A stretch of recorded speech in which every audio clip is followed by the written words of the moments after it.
I once saved a man's life, and it was the biggest mistake I ever made. It sounds crazy, right? But stick with me, because this story reveals a dark corner of human nature most of us pretend isn't there. It all started on a rainy Tuesday. I was driving home, minding my own business, when primera sa, W Italiano, a car flipped over on the side of the road, steam hissing from its mangled engine. My heart pounded. Primera pull dover, my hands shaking as I dialed for an ambulance. While I waited, I ran to the wreck. Inside, a man was slumped over the wheel, bleeding from a cut on his forehead. I managed to get the door open.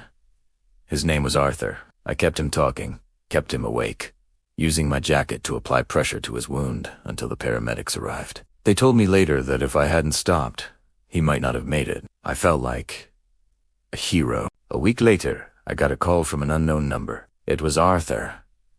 He thanked me profusely, his voice thick with emotion. He wanted to repay me, take me out for a coffee. I was touched by his gratitude and agreed. Over coffee, he told me about his life. He was a small business owner, an anti-dealer struggling to keep his shop afloat. He was charming, funny, and seemed incredibly genuine.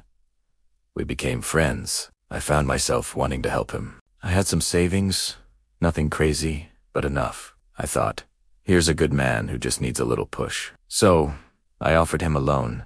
Arthur was hesitant at first, saying he couldn't possibly accept. But I insisted.